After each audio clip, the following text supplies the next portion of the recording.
Thank you for watching the Starkey Multifamily podcast. I have with me Josh Cooper. Josh is going to talk a little bit about his journey to his first multifamily and he's had it for a little while, and we're going to talk a little bit about how that has been for him. So Josh, thanks for coming on. Reed, great to be here, man. Glad you had me. Let's start at the beginning. When did you start looking at multifamily? You know, Reed, I would have to probably go all the way back to when I was a senior in high school, probably late 80s, 1988. We had a class trip to New York City, and I'm from Nashville, and we really don't have a huge skyline, but up to that point, that was my experience in seeing big buildings. And so we took a class trip to New York City. I got to go to the top of the World Trade Center, and looking out over Manhattan, I mean, good grief. There's so many buildings there, and it was really awe-inspiring to me. And in my mind, I kind of cemented the idea of, man, wouldn't it be so cool to be somebody who worked somehow in that? And at that point, I didn't know what any of those things were. And the last part of our trip, we got to go to the new Trump Tower that Trump had just opened up maybe a few years before. And it was just overdone. It was opulent. It was just this gorgeous thing. And that's when I got introduced to Donald Trump. And my first real estate book was The Art of the Deal way back in 1991. And then I bought a course on one of those late night TV courses, No Money Down with Carlton Sheets. So some of you older guys and gals would know who that guy is. The thing I pulled from his course was creative financing, how to think outside the box, and that there's really 10 ways to solve any problem. The first 3 are really easy to find. The next 4 are really kind of hard to find. And then the last 3 are very, very difficult. And so it kind of opened my mind to thinking outside the box, if you will. And I didn't really do anything with that. That was in the early 90s. Fast forward to 2012, I got notified in August that I was going to lose my job by the end of the year. And it was a weird feeling for me because I'd never gone through a layoff before. I worked for a big, huge food company. We were in distribution, and I ran the distribution in Nashville. And so I transitioned over into the sales side in fundraising. And so help schools raise money. And it was an easy thing to do for me. We also lost our youth minister at church, and I stepped in to do that. Was a college minister for a while. So it gave me some time in the summer when schools aren't in, when I can't make calls, to go do those sorts of things. But in the back of my mind that entire time, I'm thinking, man, there's got to be something else. And so I stumbled upon a few different little websites here and there and downloaded a few podcasts, and they were about single family. And I thought, well, these are pretty cool. I could make money doing this, but I just couldn't really grasp the whole concept of going out and trying to talk to people. And I didn't want a whole nother job. And, you know, I talked to real estate friends of mine, and those guys don't work 9-to-5 jobs. And so if I were to do this on top of what I'm already doing, it was going to have to be nights and weekends. And, you know, that really wasn't it. I just couldn't do that. I listened to a podcast, and his tagline was, you know, change your mindset one time. Change from going to creating piles of cash to creating streams of cash. And when you start creating streams of income, you can truly become wealthy. And that kind of resonated with me, that there was a concept out there called cash flow, that I could live on mailbox money and not have to punch a clock every day. And so that started working in my brain as well. Well, in the course of that podcast, he talked about through his wholesaling efforts, he found an apartment building, and he was going to hold the apartment building. And I thought, apartment buildings, interesting. And so I searched podcasts on Apple iTunes, and the only podcast I could find that had apartments in it was Michael Blanc's The Apartment Building Investing Podcast. And so that was my very first multifamily podcast, and the very first exposure I had to the world of multifamily, to just did it exclusively. And so I guess in about 2016, that was when I discovered that podcast. And that was the point where I just started to make that transition in my mind from, do I really want to work on single family, to, hey, multifamily might be the thing I'm looking for. And what attracted me to it the most, Reed, and it's been cemented in my mind over time as I've worked in this business, is this idea that it's a little more professional, a little more slow down. It's a little more laid back in a way.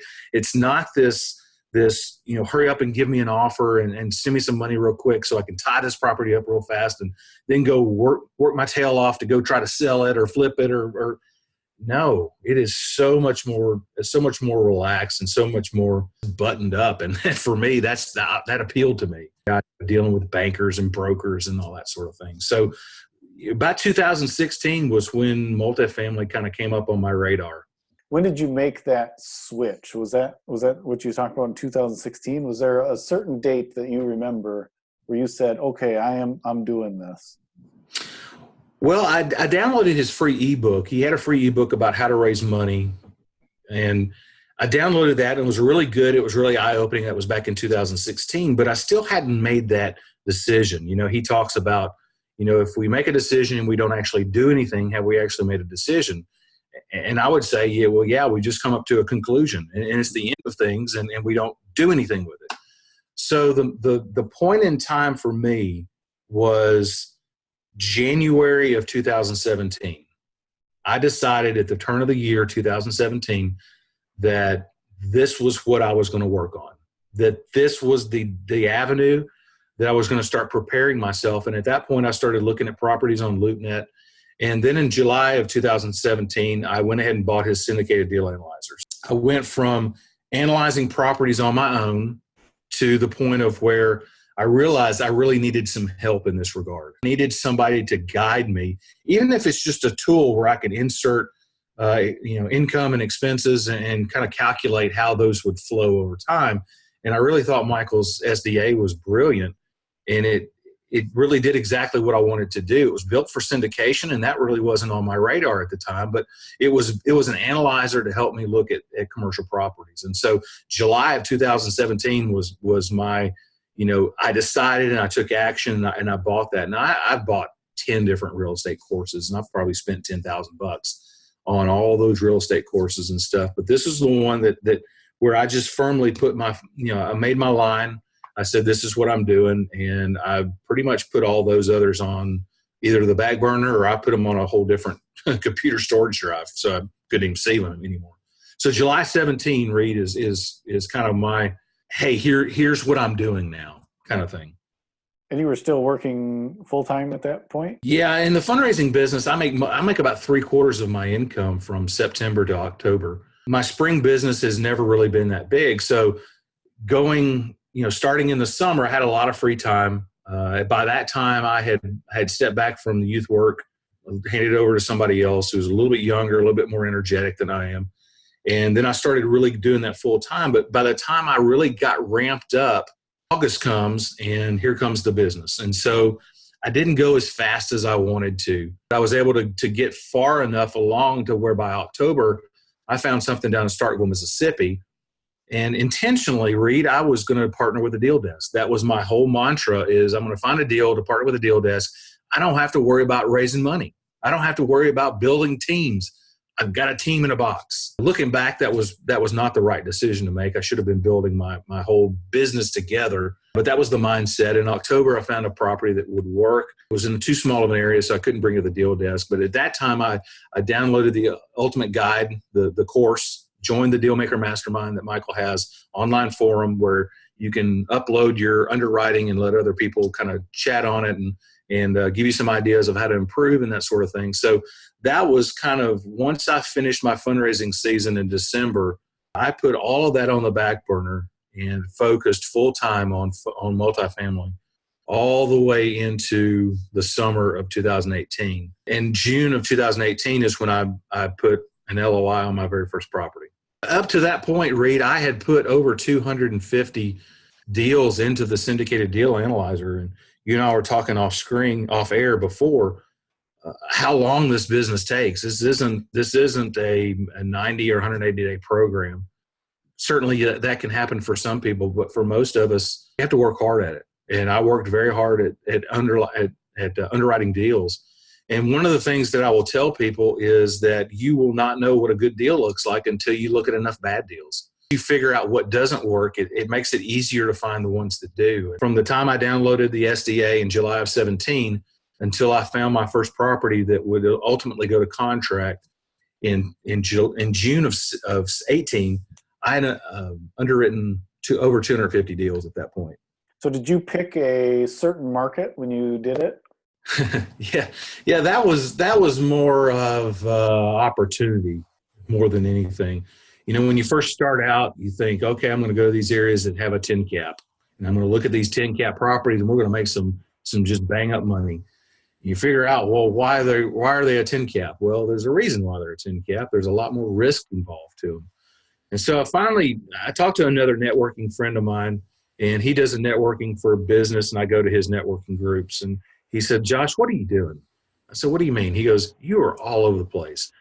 Pick somewhere and focus. And so I decided right then and there, it was, the first of the year in 18 that I decided I was going to pick Nashville as my market and go deep in Nashville, but use, a 2 or 3 hour radius around Nashville kind of as my backyard, as some would call it.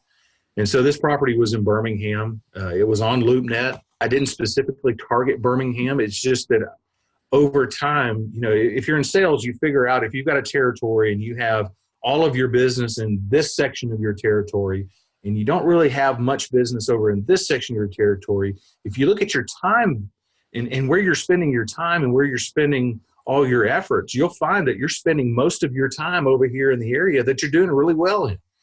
And the reason why you're not doing so well over here is because, well, you're not spending much time over there. So I made really good broker connections in Birmingham and Northern Alabama. And that's kind of what led me down that direction, Reed. It wasn't necessarily that I picked the market.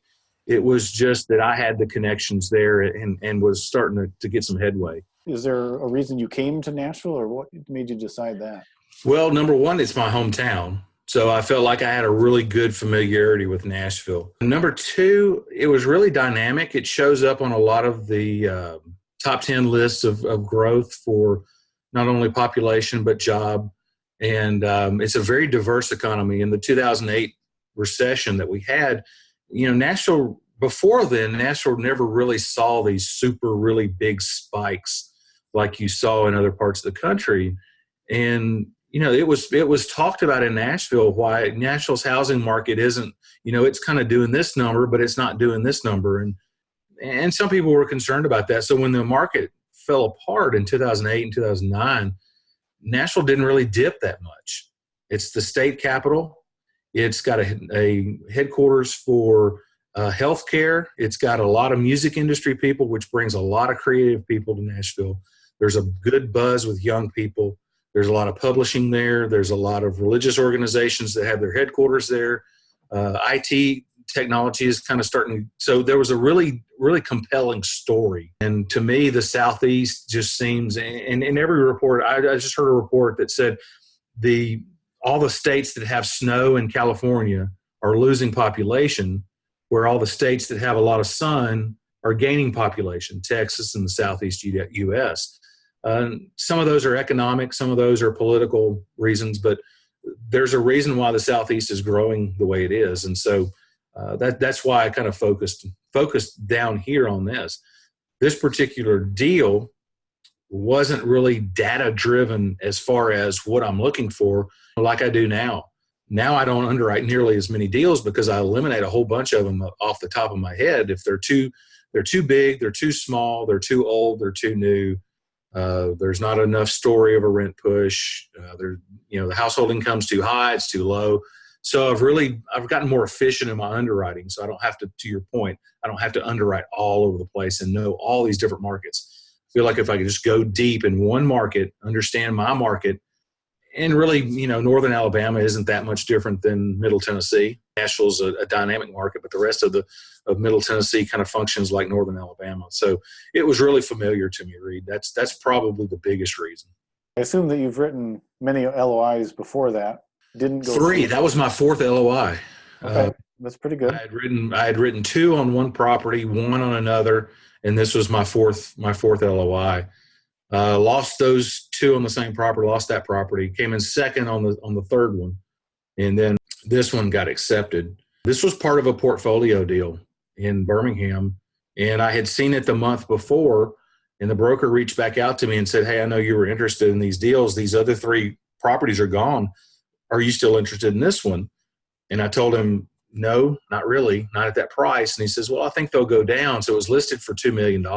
And I said, well, send me new stuff. And so he sent me new stuff, and I underwrote it at 1.7, and that was my LOI number. They countered back at 1.75, and then I recounted at 1.725. But when I submitted my LOI read, I was heading to Bible camp that week or the next week, and I had no access to electronic anything.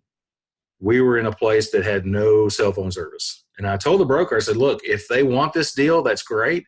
Just know I'm out of pocket till Friday afternoon of next week. He goes, yeah, that's no problem. So I get back to civilization on Friday, and I've got an email that said, hey, there's a slight counter to your offer. And I was like, oh, wow, now what do I do? I hadn't made it to that point yet. And I haven't even scheduled a deal desk call. I haven't put it on. He requires you to put it on the Dealmaker Mastermind to get some feedback from peers, and I hadn't done that yet. So I was scrambling. Come to find out that they do deal reviews on Tuesday, and the earliest I could get in was Wednesday, which pushed us out another week, and it took a long time for this one to develop. Let's back up just a second for those who are not familiar with it. Can you tell everybody what the deal desk is? The deal desk is Michael Blanc's program where he will partner with students. And so if you've downloaded his syndicated deal analyzer, the SDA, if you have gone through his ultimate guide course about how to buy apartment buildings and what to look for and how to underwrite them and all that stuff, and if you're a member of his Dealmaker Mastermind, it's an online mastermind. It's not very expensive, and it's all run through Slack, which is an online platform. If you're members of all of that, he will allow you to bring a deal to him for potential to partner. And he has specific deal requirements and that sort of thing. So what you do is you schedule a call with their deal desk, and they walk you through how did you come up with your underwriting? What's your basis for this? Where's your proof? Show your work, if you will. And they'll say, yes, we'll partner with you, or no, we won't, or this looks good, but go fix these things. And once you fix those things, then you'll be able to partner with them, and they'll take it on. So this particular deal was appealing for two reasons. Number one, the roof, the exterior, the windows were all brand new. And so this property didn't need a lot of exterior, and three-quarters of the HVAC were new. So it didn't need a lot of work. And number two, it was a self-comping property, and he likes those. A self-comping property is a property where average rents may be somewhere in the $540 range, but you have a few units that have been renovated and are released at a really good rate, and in this case, it was $690. It's self-comped, and so those to him were a no-brainer, and so we decided to pursue a joint venture. So how was that process? Was that kind of walk us through from the beginning submission to closing table? This one was a really long process, mainly because, well, number one, I'm the driver on our side. It was my deal. He agreed to let me do the due diligence with somebody peeking over my shoulder. And so Michael will partner usually with a coach or another advisor to kind of help steer the deal. Michael uses kind of his connections to enable the deal as far as balance sheet guarantor, liquidity requirements, investors. And so we pulled all that together, but I was in charge of due diligence and doing all that stuff. And so I was new, and I went pretty slow. The sellers were unsophisticated too. They had a commingled bank account read. They had probably 15 different properties, and they were all commingled in with the owner's personal checkbook. So getting those sorts of things are difficult. Didn't just have all due diligence documents sitting in a Dropbox for them to share with me. From start to finish, it took us from, I put the LOI in on probably June 17 or so, and we closed in December 4. But the entire process, they really held my hand and showed me what to do, but they didn't do it for me. I really wanted to learn, and this was a really great way for me to learn. I could do it hands-on. I could go ask any question I wanted to. We had a few issues arise, like commingled bank accounts. How do you solve that problem? You can do one of two things. You can walk away, or you can choose to proceed to push through. And we pushed through. Did verify income by looking at canceled checks and canceled money orders on 25% of the units. We felt pretty good about that. we used his lawyer, and so he held my hand from start to finish, did all the stuff. Whatever you pay your lawyer to, in my opinion, is not enough. Lawyers don't take that as a free rein to charge me whatever you want to. But the simple fact that he was a repository for everything and kind of drove the ship with anything legal from LOI all the way to close, and even post-close when he gets stuff. He set our LLC up for us, for instance. And so he'll get stuff from the state. He forwards that to me. We take care of it. So even after the sale, he's taking care of us. And then your loan broker or loan officer, whoever's going to be your lender, you need to pick somebody who will work with you and who will be, again, a repository for all of your documents, because they're going to coordinate between the seller, between me, between her company, between the lender. The DS lender on this one was Arbor, and they're also going to coordinate with Fannie, or Freddie in this case. So there's a lot of different moving parts, and she kept up with which part of our group needed to submit a personal financial statement. She knew exactly who needed what. And to me, again, that's money well spent. Number one, I don't have the experience to take that on. Number two, man, it's a lot of work.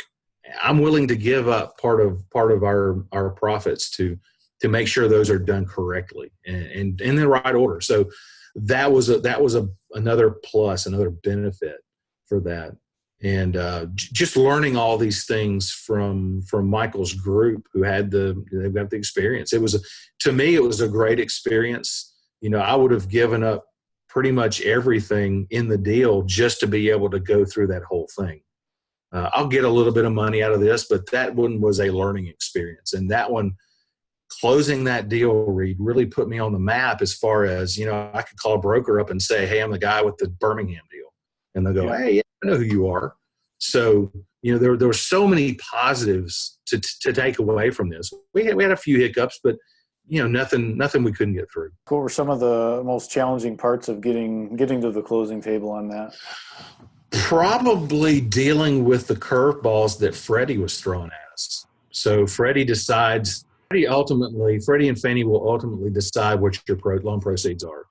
A market like Birmingham can get up to 80% loan proceeds, but that doesn't mean you're going to get it. You have to you do two different underwritings, Reed. You know this. You underwrite for your investors. You also have to underwrite for the lender. The lender's going to underwrite a whole different way than what we underwrite for our investors.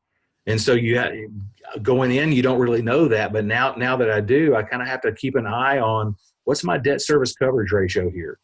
Because if that's not high enough, I'm not going to get the proceeds to make my numbers work for my investors. So that was a small challenge. We overcapitalized this property because, number one, it was a little bit older. It was in the 70s. We knew we were going to run into some issues.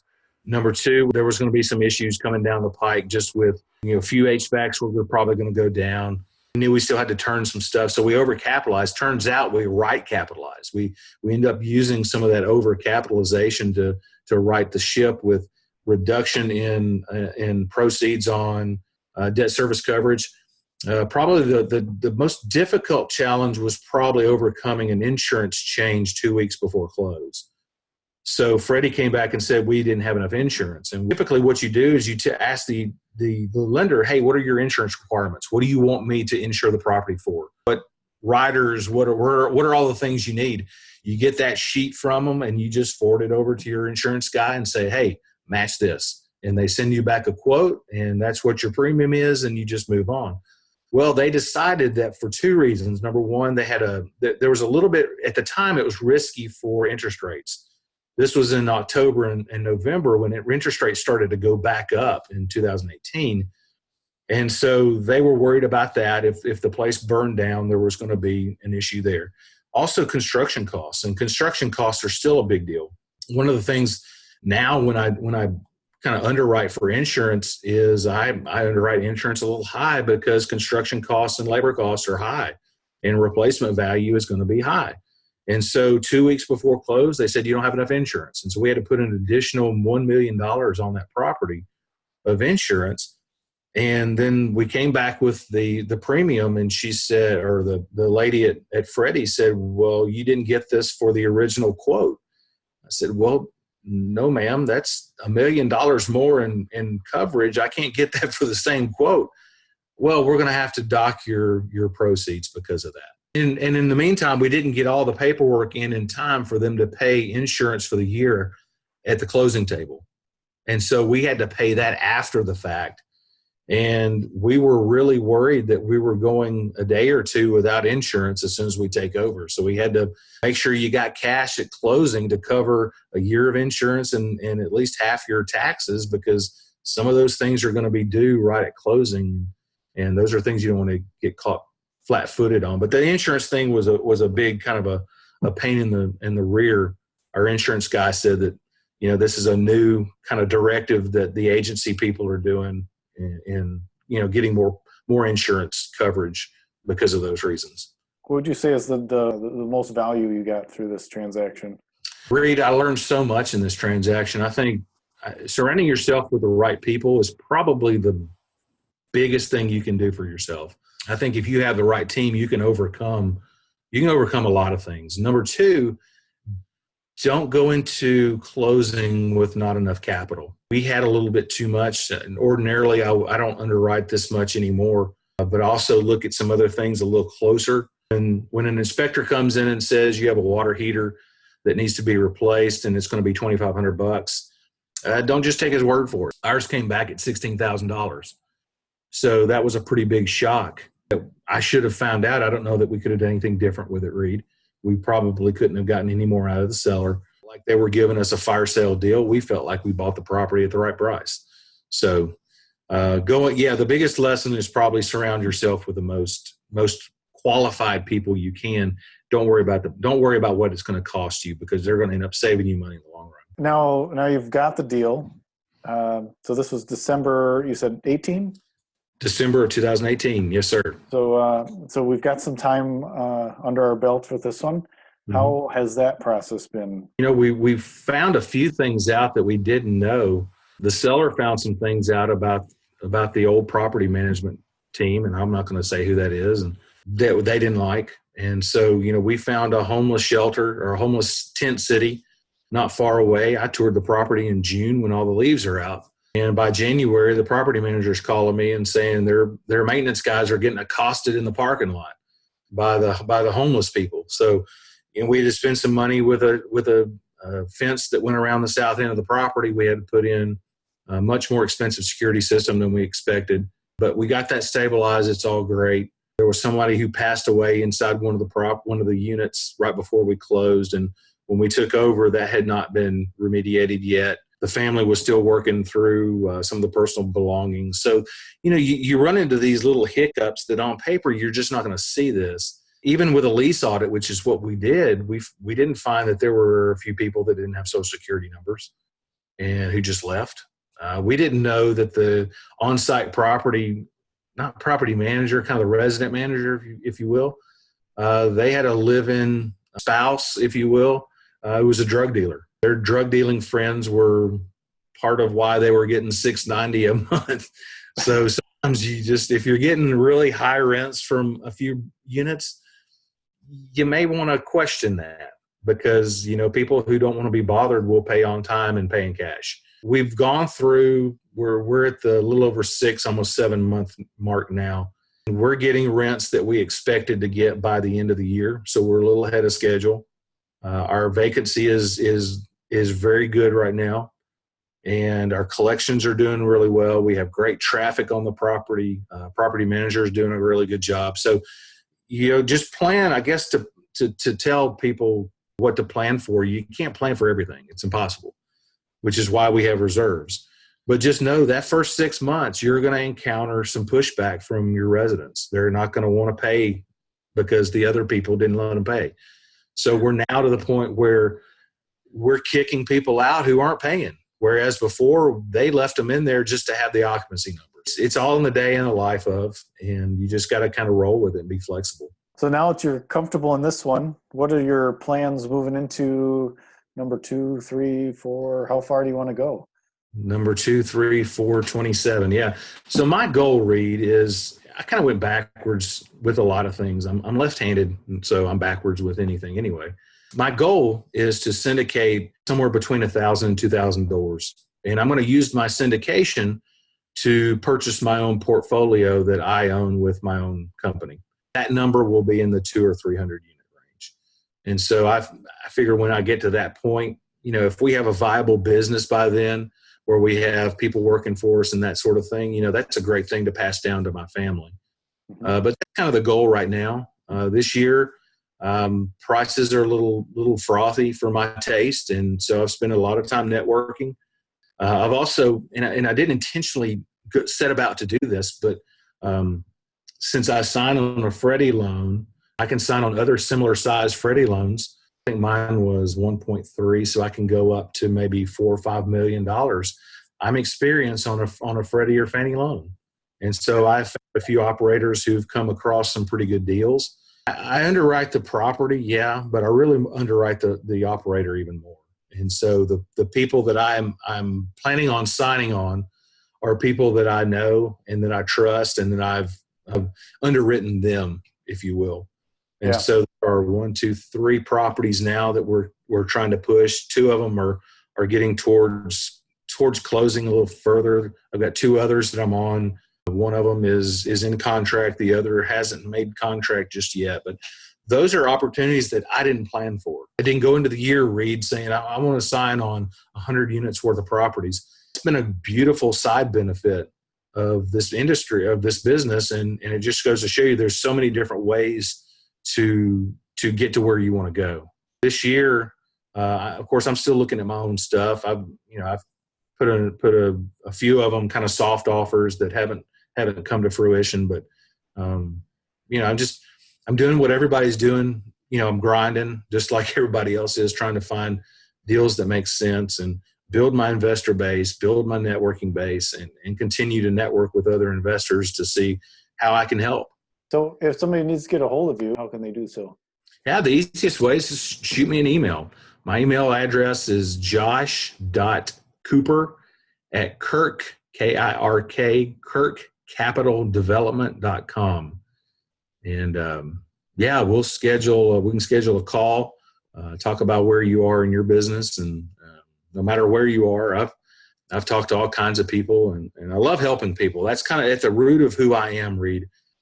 I'm a teacher, and I like to help people. I didn't go into the vocation because I didn't want to deal with the bureaucracy of being a teacher, but this helps me scratch that itch. I think I was blessed to be a teacher and have the patience to work with people, and I enjoy it. Now, obviously, I'm not going to hold people's hands throughout an entire process, but if you need help with anything, I can do that. But more importantly, just increase your network. That's how you're gonna get ahead in this business. But yeah, send me an email. Anything else you want to add?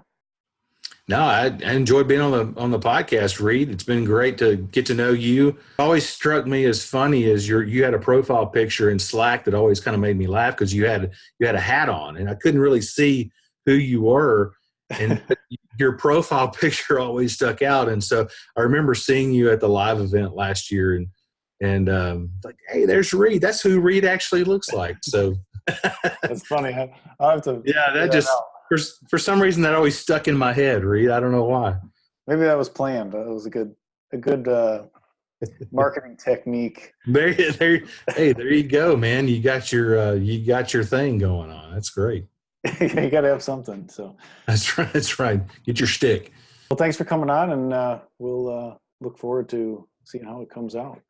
Sounds good, Reed. Appreciate it, man. Thank you. All right.